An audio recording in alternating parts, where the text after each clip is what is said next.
about achievement. They called you when they got you to believe it. Thumb and finger held to their foreheads in an L shape, trapped in a capitalist hellscape. Let's fight back and have some talks about class and the massive cost of the disastrous plots of fascists and Nazis, fat cats and fox. It's 1,000 natural shocks, a Bad with Money podcast. Hello and welcome to 1,000 Natural Shocks, a Bad with Money podcast. I'm your host, Gabe Dunn, and with me today, if you know me or you follow me in any way, you know that I have written for Autostraddle for a long time. I don't think we've had someone on from Autostraddle in a hot minute, so can you tell my audience who you are and what you do? Yeah, so I'm Kayla Kumari Upadhyaya. I am the managing editor of Autostraddle. I've been in that role for I think around 5 years, but I've written for Autostraddle for 10. I just hit 10 years this fall. Wow. So yeah, Wow. long time.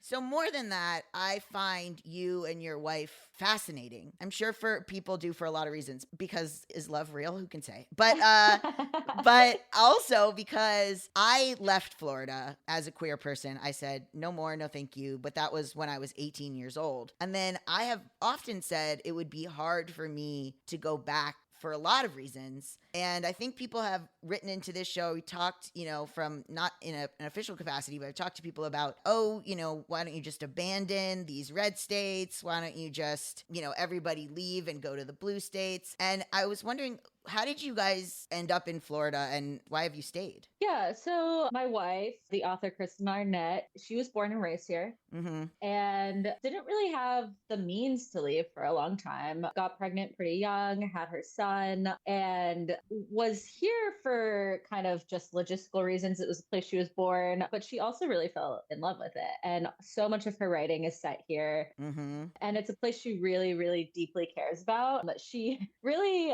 makes fun of me now because we're in certain situations where people are naturally shitting on Florida, very common. And I'm the one that's like way more defensive of it because I'm new to here and new to the idea of people kind of talking shit. She's like more used to it. She doesn't like when people talk like that, but she's so used to it that she's just like, listen, people are going to say things and they have like a misconception. Because I mean, it's true for Florida, like in the same way that it's true for Texas, like these attacks on queer and trans people wouldn't be happening if there weren't hella queer and trans people here. I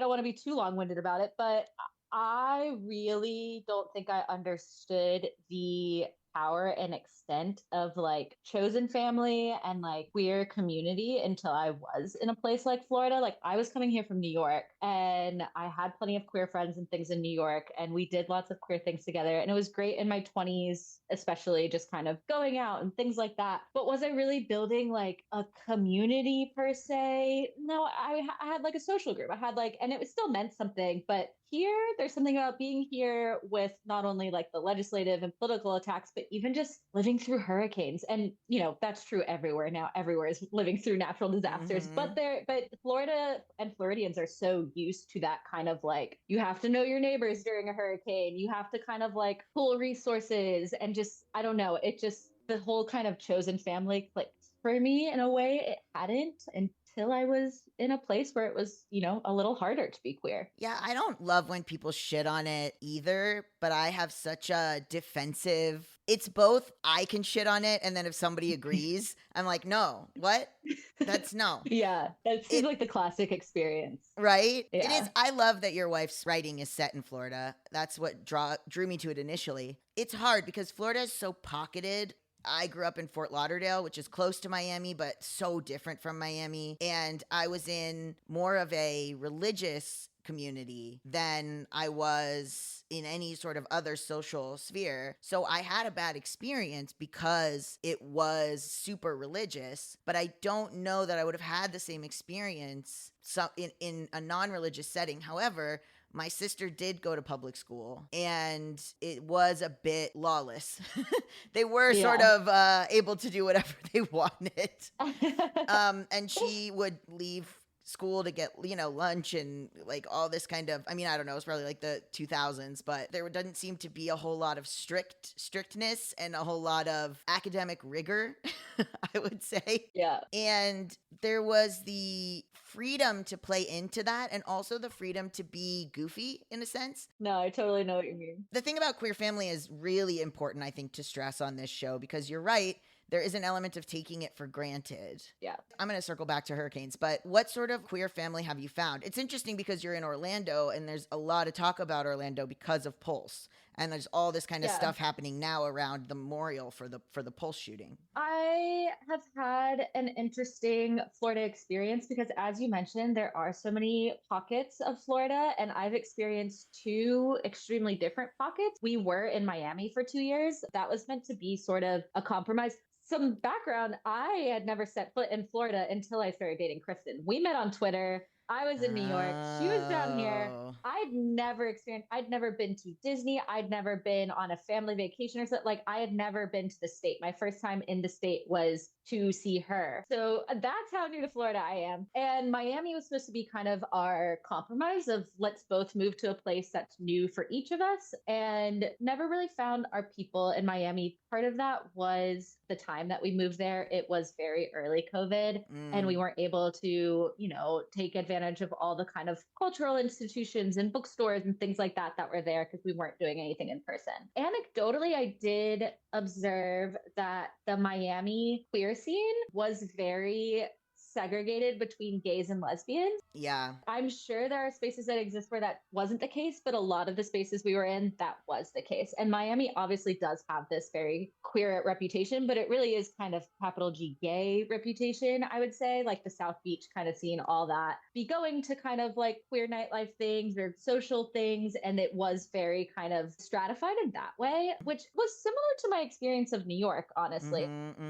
I felt that in New York. Orlando, at least our Orlando that we exist in, is not that way at all. It feels very mixed queer. There are lots of kind of lesbian specific events and stuff like that, but even within that, there's a ton of gender expansiveness. The queer scene in Orlando, particularly, I mean, as soon as we got here, it was very strong, but there's just been all sorts of new things that have kind of cropped up. A really great kind of catch-all recurring social collective called Dyke Night, and they plan all sorts of different types of social events, but then a lot of the people I've met through that also do things like labor organizing and protesting, and it's just like it has that kind of 90s act up, we're gonna party together but also protest together type vibe. And I didn't really experience that in New York. Things have possibly changed and I maybe just was in the wrong places, but that to me has had like a stronger presence here in Orlando. I believe it. That's what I've heard from other listeners of this show, that the one, as you said with Kristen, the privilege of being able to leave or move from where you live. Right. And two, the necessity of having a queer group that is, I would say, politically engaged, right? I live in West Hollywood. There are certainly people in West Hollywood who, don't laugh. There's certainly people in West Hollywood who are interested in that kind of thing, but it's much smaller than in other parts of Los Angeles. West Hollywood is capital G gay. And I have grappled with that a bit. I like that kind of thing. Like, Vanga Boys said, we like to party, but I also am grappling now as I've become more political with the idea that there's maybe a complacency, because I was very engaged when I was in high school, because I was in high school when the Hanging Chads, George W. Bush, Al Gore situation happened. Wait, when was that? Maybe I was in middle school, but I was I was old. That made us under a microscope, under a huge political microscope. I guess I was in high school during John Kerry and Bush, because I remember going around high school with John Kerry signs and things like that, which, wow, Carrie Edwards, what a time. I used to write Carrie Edwards on like my binders in middle school. I think I'm just like a couple of grades behind you. And I remember, I think it was like 7th grade, I wrote Carrie Edwards on my binders in Virginia, which is not quite the same as like conservative Florida, but I definitely was known as like the bleeding heart liberal in my middle school. Yes. So I went to like a wealthy school, and God, these are the times. I didn't have any money and I went there, and I was a big Carrie Edwards person. I was like a really cursed yearbook photo of me holding a Carrie Edwards sign, wearing an American flag shirt from, I'm going to guess, Old Navy. Then my best friend at the time was a Republican. There's like a picture where it's both of us, and she's holding like a Bush Cheney sign. I remember her saying that it was because her dad wanted to keep his money. And there was more urgency because it actually felt important. There wasn't a assumption that we were going to go blue or that the laws were going to be what they were. So it was maybe better for me in terms of an awakening, but I definitely missed out, I think. I don't know, because then like 4 years later, people in my school were gay or it wasn't good, but they had been like outed and they were like gay. I thought it was very shrouded in secrecy. I didn't know anything about that. That might have just been me, because then like I meet people who were in high school after me and they're like, oh yeah, we went out to these clubs. We were in part of like, what is it? Like GSA, or not even GSA. What is it? Yeah. It's like I don't know, the one that's not. My high school had a GSA and I was a straight representative in it. That's so funny. I think Drew had the same thing. I think so. Drew, my friend Drew, was also like the ally.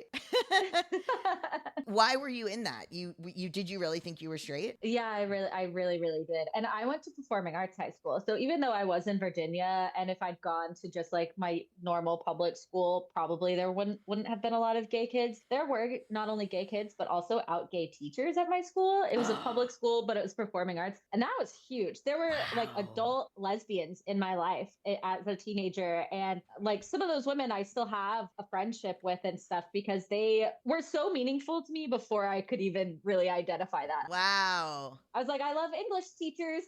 Well, yeah. My English teachers were definitely queer, but it was all hidden. One of them, now looking back, she adopted a daughter on her own. And now I'm like, was it on her own? Right. Nobody was out. It was very shrouded and it was very whispered. Oh, is this teacher gay? Is this teacher gay? Oh, yeah. And for Kristen, I mean, she was in high school in Florida in the 90s. What high school do you know? Winter Park High School. Okay. Orlando. Yep. So she's like, yeah, she's not just from Florida. She's from here. She's Central Florida, born and raised. Wow. Yeah. So you were in it. You said, I'm an ally. Yeah. I was like, I'm such a good ally. And wow. I think it was very controversial because I was one of the first allies to have an officer position in the club. And people were like, is this a step too far? Are we going to let the straight people have an officer position? Wow. Yeah. It was like a slight controversy. Wow. I was so scared, and I sort of attribute this to Florida. I don't know, but I was scared. I didn't even want to be an ally. I was so scared to even be associated. I wasn't going around bullying. I wanted nothing to do with it. But here's the thing. In my head, I was like, I don't want anything to do with gay. I'm hiding it so well. I'm not even engaging with it in any way. And then I found a friend of mine found some letters that I had sent her from summer camp. Holy shit. Holy shit. I'm like openly talking about how I have a crush on Emma Watson. Oh, yeah. At one point, I start signing my letters with a male name. And I said, do you remember what this was about? And she was like, no. And I was like, why was I doing that? And she was like, I don't know. I was like, it's an inside joke of some kind, but yeah. What? No, it's funny how those things just tend to leak out, even when we are so sure. No, we were definitely repressing all of it. No, it comes out in some way. Especially, I mean, first of all, performing arts school, I was a musical theater student there. It was a very normalized kind of context and setting for girls to kind of be obsessed with each other, or kind of, make jokes about getting married and stuff like that, because we're all just kind of theater nerds. But then also I was very active on Tumblr, and Tumblr was like my space where I could be gay without being gay and could kind of like test the waters a little bit. Like repost girls holding hands and be like, how is this going to go over? Oh, yeah. Or just kind of like, super over the top obsession with certain famous women. And sure. Glee was on TV. I could ship, I always talk about how like you're talking about Kristen being in high school in the 90s, and I was in high school 2002 to 2006. And I always say that was pre-Glee. Like, we were at war. We didn't even have Glee. Glee like perfectly mapped onto my high school experience. Like I'm pretty sure it started like when I was a freshman, not only at performing arts school. That Right. show had everyone I knew in a chokehold. Yeah, there's a difference between the pre and post Glee high school experience. Truly. And I often say that for people that were out or not even out, if people that were gay in high school in the 90s should get the Purple Heart. Oh yeah, for sure. For sure. You deserve, I mean, a state dinner once a year for all of you.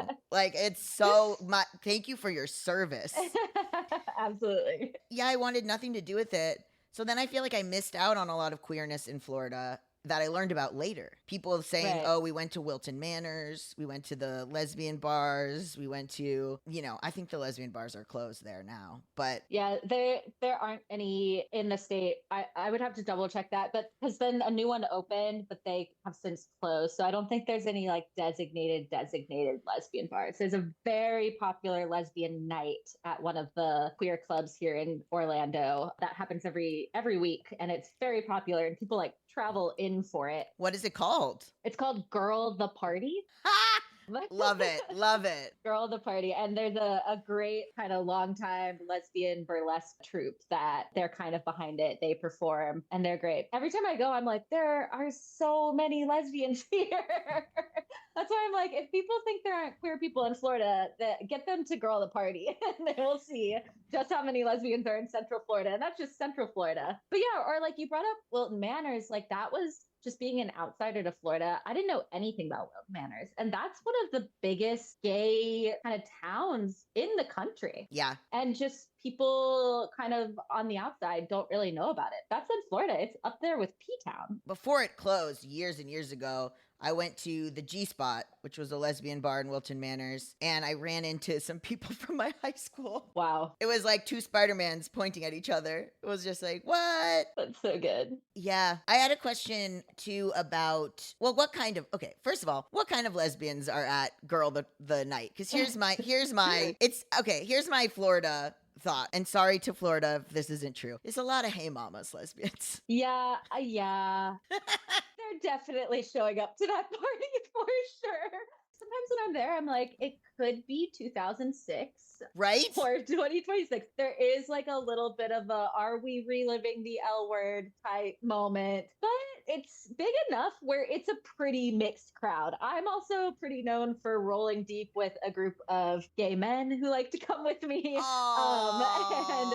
And it's great. This particular trio of bars here in Orlando, they're all physically connected in one space. And one is called Southern Nights, and that's LGBTQ nightclub. And that's where the bulk of Girl the Party happens. But then if you want a slightly different vibe, you can kind of shift into one of the other spaces. One is called District Dive, and it's more of a kind of divey. There's pool tables. It's the place where you get kind of beer or whatever, a little more chill bar type vibe, but not officially. And then there's Stiffies, which is like the kind of boy bar, go-go boys dancing. It's three very distinct vibes all in one space. And as a result, you do get a pretty mixed crowd because of that. Even though I said that the scene is a lot more kind of mixed here in terms of queerness, a lot of my close queer friends here are gay men. This is a little bit of a tangent, but just something that I find interesting and kind of connects back to us talking about chosen family and stuff. Our closest kind of friend group here, the thing that unites almost all of them is that they grew up in some sort of intense religious environment, which I always thought I grew up in like a pretty intense religious environment, but it doesn't hold a candle to some of these other. And so that kind of ties into your experience of Florida too. Do you think it's because it's the South and also because they're not in touch with family? Definitely a lot of our friends here have either complicated or kind of non-existent relationships with their family. And that's the other thing. I have friends in kind of the coastal elite cities or whatever who will talk about chosen family. And I'm like, chosen family looks a lot different when you literally don't have a relationship to your biological family. And that's my experience of a lot of my friends here. Yeah, the evangelical stuff in the in Florida, because South Florida is very different from North Florida and Central Florida. You get into Georgia, Alabama, Mississippi, Louisiana, and it's very evangelical, and two, the class divide is huge. Yeah. It's like poverty beyond poverty, and then people that are in mega churches with jets. Right. Yeah. It's hard to bridge the gap there, and it ends up, in my opinion, making more of a gap where the poor get poorer. Right. And then they rely on each other a lot more, like we talked about with hurricanes, because there's less protections. And then the really wealthy close ranks and look extremely down as, oh, this is white trash, or oh, this is like after Katrina, like people are disposable. Black people are disposable. Right. People that aren't wealthy are disposable. I know it's everywhere that way, but it felt really highlighted for me in the South. Hiring isn't just about finding someone willing to take the job.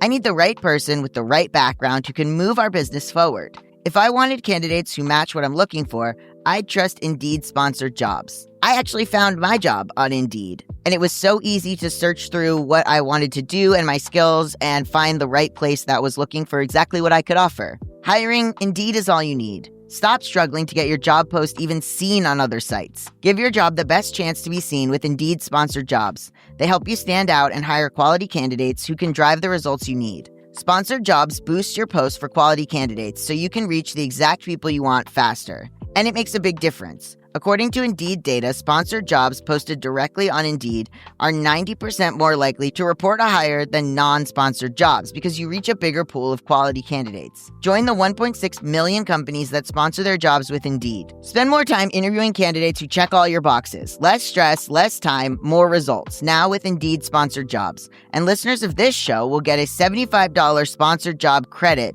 to help get your job the premium status it deserves at Indeed.com/badwithmoney. Just go to Indeed.com/badwithmoney right now and support our show by saying you heard about Indeed on this podcast. Indeed.com/badwithmoney. Terms and conditions apply. Hiring? Do it the right way with Indeed. The class divide stuff here in Florida is becoming infinitely worse by the day because DeSantis's whole thing is he is trying to turn this place into a very desirable place to be for the worst type of people. The influx of people who moved to Florida, especially early COVID, that DeSantis kind of courted as like, come here, we don't have restrictions, buy up property, no protections as far as sort of developers scooping up property here and all that kind of stuff. It's just made it so much worse. Like more people than ever were moving to Florida. And also you get the people who are moving here and only living here 6 months in a day so that they don't have to pay state income taxes. This is something that I feel like a lot of my friends here and my wife are always on. A lot of the ideas that people have about Florida are often so influenced by people who are moving into the state, not the people who are from here. Right. Especially with just the attacks on the environment here and the Everglades and all of that. That is one actually of the things that kind of people on both sides of the political aisle actually agree on here, like saving the Everglades. Huge. It's really those outsider kind of out of state interests, especially the development companies that are attacking the beautiful nature and wildlife that's here. Whereas like actual Floridians on both sides of the aisle really deeply care about that. That's another interesting thing. I mean, I tell this story a lot, but I was in Naples one time, and Naples is definitely like a very affluent area, but especially huge with the snowbirds. And I was in a space where I just heard so much just racist, super conservative things being said around me in like the thickest Midwestern accents. Right. They were all from Michigan, Minnesota, Wisconsin, moneyed white people from those places, basically living here so that they could avoid winter. I just want to be like, you motherfuckers, you are what people think Florida is. And you don't care about this place at all. You just care about your beach condo, which is going to be underwater in like, 10 years.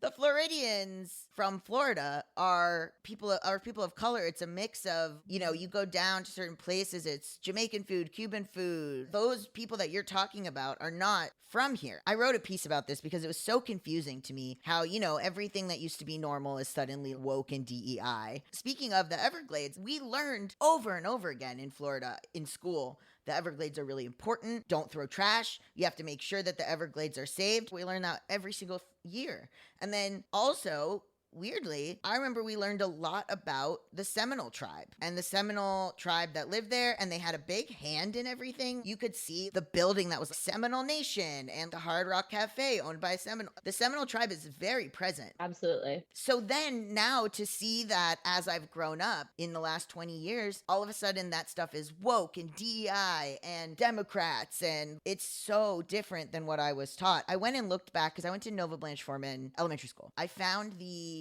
school guidelines from when I was in second grade. I found them online and I read through them, and the guidelines, this is 1996. This school is predominantly Black and Latino, so we have to make sure that we are cognizant and give kids the same education, make sure that you're not favoring the white kids, quality and equity. Now, if you put this in a guidebook, the people who wrote it would be on Fox News being called demons. Absolutely. And that's in Florida in the 90s. Yeah. The way that this stuff has been politicized is very recent. And like you said, it's like everything is just considered woke now. That used to be normal. Try telling teachers or school librarians in the 90s what's happening with the book ban stuff here. Their minds would be blown. Genuinely. Someone I know, I'm laughing because it was silly, but obviously all of this stuff is going on with the detention centers, which are concentration camps. And my friends who are not Jewish came to me and they were like, do you know about this book, Mouse? And I was like, do I know about Mouse? We had to read Mouse once a year. Do I know about Mouse? Please. But now that's banned probably, I gotta assume. I would definitely assume. So I also want to talk about, you touched on this, which I really liked and hadn't thought of it this way, the hurricanes causing neighbors to talk to each other and be more communicative. I really hadn't thought about that. That's something that you noticed on your own. I lived there forever, and it didn't occur to me that was special until you just said it. Yeah, I mean, I've lived a lot of places, and I was pretty lucky for a long time to not experience too many climate disasters. Sure. A couple polar vortexes when I lived in the Midwest, and I'm deeply afraid of weather. Like, even as a child, before I knew of the concept of like climate change and all that, I was afraid of weather. So what? Yeah, I was afraid of the sky, storms, tornadoes are still my worst fear. It's a terrible time to be alive and scared of weather. Oh my God. It's a bad time. In Virginia, we would get the offshoot hurricanes, the ones that kind of traveled north. It was never that bad. During my first couple hurricanes here, I was like, oh, this is different. This is very different. And it was interesting because it's obviously old hat for Kristen, all of her friends, but they're all very sweet to me. They know that I'm newer to it, and so they don't dismiss my fears or anything. They're all very good about it. But I remember the first bad one, and actually we were pretty lucky when we lived in Miami and didn't have any terrible ones hit while we were there. But my first hurricane season, which is getting longer and longer, it lasts till the end of November now. It was probably end of October when you were a kid. Yep. Now it's end of November, and I think that's just going to keep extending until all of a sudden hurricane season's all year. So cool. My first kind of bad one or so, I just remember it was the smallest thing, but like basically one of our friends kind of started up a new group chat that was just an extended version of the friend group that was just kind of like, let's all keep in touch about who loses power, when, all this stuff. And our rental ended up being the only place that didn't lose power.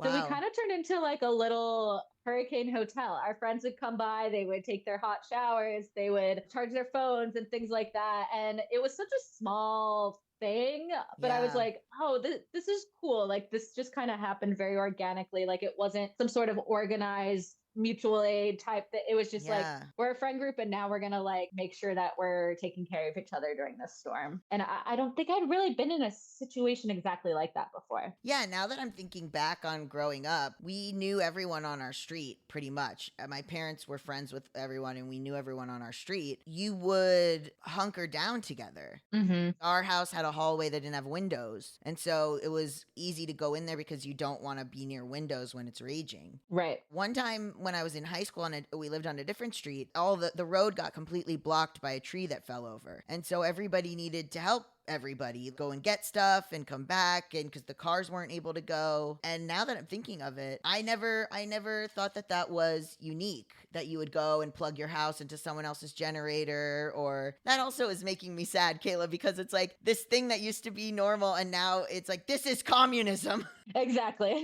like this is wrong. This is, yeah, I mean, obviously this is something that's coming up a lot just with like what we're seeing out of Minneapolis and everything, but like it did used to be so much more normal to know your neighbors and to care about that, and even just kind of be intentional about where you wanted to live because of that, and knowing people, and just yeah, that stuff, we're so far from that. And yeah, it's a bummer. I think a lot of times it's the people that lack the resources that want to help other people that lack the resources more than anyone else. Because if you're living on the same street, presumably you have a similar income, similar lifestyle. You know, maybe Minnesota is used to that kind of thing because of winter storms, because of how much you do sometimes need to just knock on your neighbor's door and be like, I don't have water. Right. Wow, yeah, I never thought of it that way. I definitely heard of a lot of that kind of emerging in North Carolina after North Carolina was really wrecked. When has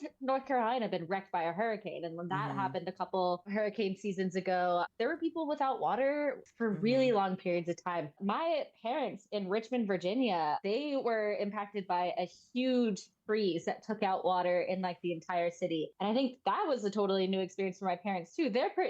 They know their neighbors, all that kind of stuff. But I think just that idea of being like, wait a second, we had the government is failing us.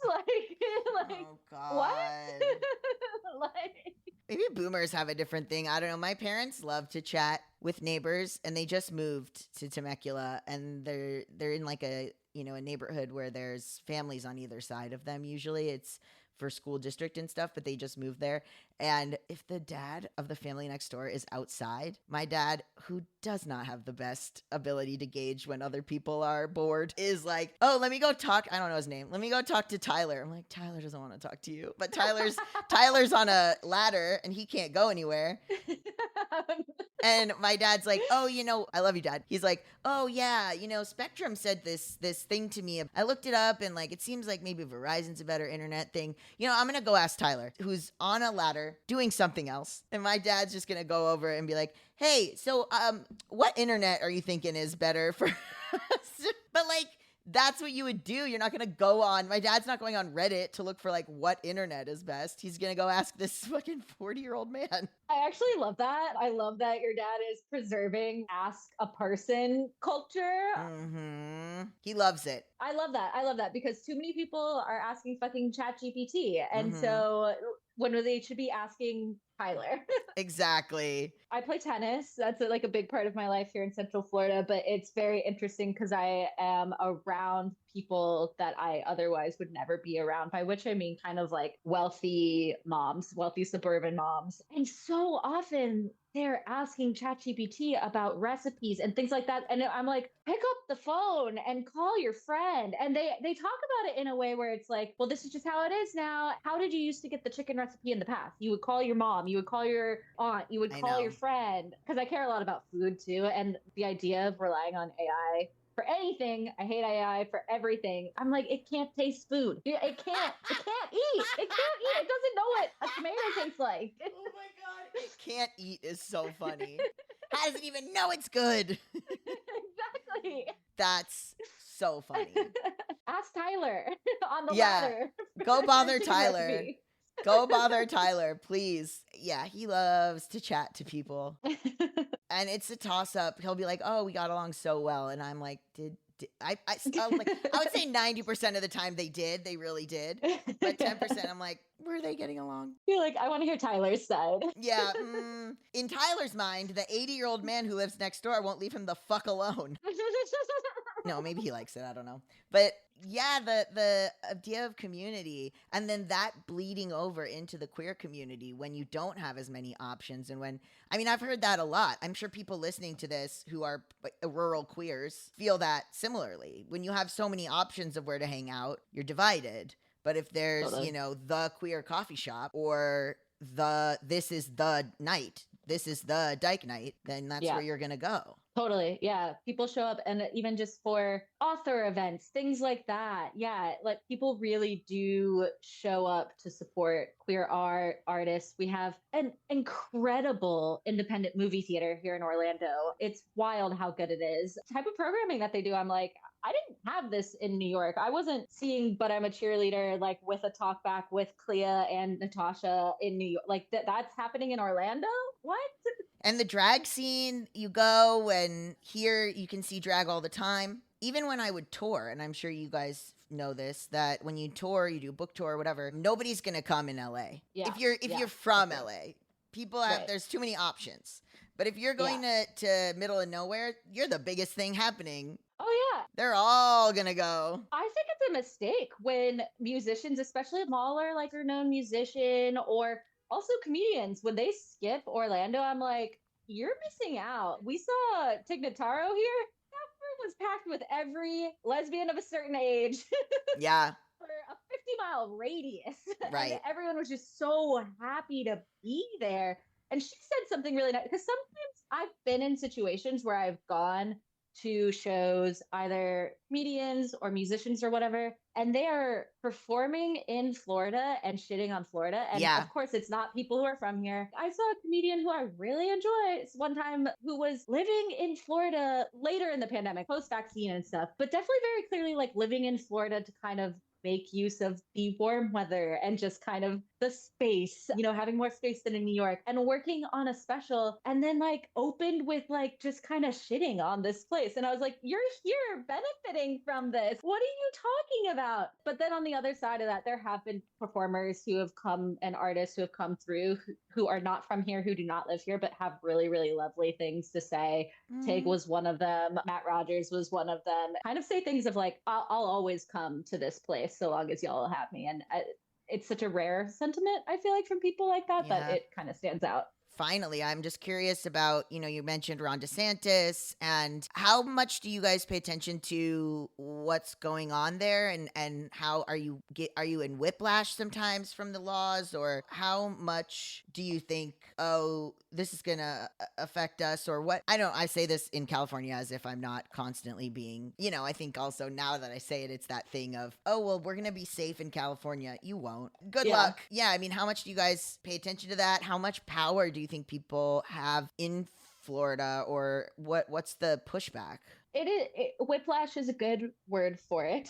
It does feel like a constant state of whiplash. I feel like because of the people that we surround ourselves with and the community we have built, it is really easy to see the good in this place and the things that people are fighting for and all of that. So we have that kind of like lovely side of things. So then opening up a newspaper it is an experience of whiplash. And yeah, pretty plugged into kind of like local politics, just the type of person that I am. But I read the local newspaper way more here than I ever have anywhere else I've lived. And I think, again, it's just one of those things where like it just feels more meaningful here. First of all, when I was living in New York, what was the local newspaper? Like the New York Times? Like, I don't know. Here we have like an alt weekly, the Orlando Weekly. We have a great hyper local newspaper called the Community Paper. My wife makes fun of me. We go to the coffee shop and there's also like a long running Central Florida LGBTQ newspaper. It's great. It's called Watermark. It's fantastic. Cool. Yeah, I pick up my 3 different newspapers and I'm like, I'm going to catch up on what's happening. And it's usually bad stuff.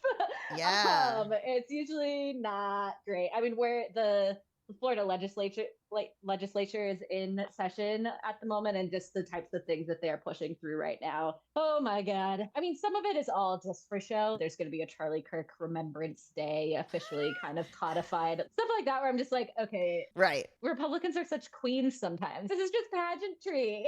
It really is. It really is. I think it's a double-edged sword that Florida gets a lot of attention because people say, oh, these bad things are happening there. One of the most disappointing things, although I don't know how disappointed I was, Gavin Newsom, our governor in California, he talked about alligator Alcatraz constantly. He talks about it. He talks about how awful it is. It still exists. It's still running. This is the concentration camp in the Everglades. That's ruining the Everglades as well. And he talks about that, but there is the largest ICE detention center in California, is run by CoreCivic, and it's in California City, which is 2 hours east of LA. And he hasn't mentioned it once. Yeah. And it's because there's leeway in a blue state to attack a red state because everything is so talked about and obvious. And I have been finding that more and more insidious, that politicians will focus on, look at these laws that Florida is making when, hey, look at your own fucking state. Yeah, look in your backyard, because it doesn't, it's very telling to me that it doesn't go both ways. The politicians here, the Democrats here and stuff like that, aren't pointing to other states at all. They're so focused on, we need to fix these problems that are happening in Florida. I'm obviously not a big fan of Democrats in general, but I will say, like, yeah, that you see that from Democratic governors elsewhere all the time. They love to point at Florida and all the bad shit that's happening to Florida, and not point out what's happening in their own backyards. That's not flowing in both directions. And if anything, politicians and organizers here are constantly warning of like, hey, you should not just like point at the things that are here, but you should care about it and speak out about it in a real way, not just to like criticize this place, because it's coming for you. Yes. Everything gets tested down here. It really is a testing ground, kind of the South in general, but definitely Florida. It's kind of this litmus test for the right of like, how far can we push this? The most prime example of that is the book ban stuff, and definitely some of the anti-trans legislation as well, although some states are beating us at that. But it's easy to point to Florida. Yeah. I used to hate when people would say, oh, let's just cut it off and let it drift. Oh, yeah. Florida, let's just get rid of it. Let's Florida secede or whatever. People live there. People live here. A lot of working class people, a lot of Black and brown people, a huge immigrant population, Huge. A lot of queer and trans people. People want to treat it as such a cut and dry situation, but there's obviously nuance. And it's just, I don't know, as someone who has lived all over the place. I've lived in Virginia, DC briefly, Michigan, Chicago, LA, Miami, New York, and Vegas. Kristen and I lived in Vegas for a little bit. There's bad stuff everywhere. Right. And what matters is organizing with people where you are, because trust me, there is something to organize against. No one lives in a perfect place, not in the United States, no way. Thank you so much for coming on. What a fun little jaunt. Do you want to tell my audience where they can find you and more about you? Yeah, so I'm Kayla Kumari, Kayla Kumari, on all social media, which I don't use a ton these days, but you'll find me in those places. And then I write several times a week for Autostraddle. If there's any writers and reporters who are listening, I'm open to pitches all the time, especially on literally all the topics we just discussed. I think like a big part of my work at Autostraddle has been trying to get more writers and reporters in the South represented in our coverage. So literally everything we talked about today, pitch me if you want to write something about it. Pitch her. Okay, love you guys. Bye. Thank you for listening to 1,000 Natural Shocks, a Bad with Money podcast. This is a noted bisexual production, edited by Allie Mims. Logo art by Dakota Becker. If you like the show, please consider subscribing to the Substack, 1000naturalshocks.substack.com. The Substack has episodes of this show ad-free and also videos and also my original writing. It would mean so much to me if you would subscribe, even as a free subscriber. But a paid subscriber really allows me to keep doing this work, and I can't do it without you guys. Thank you so much. Okay, love you. Bye.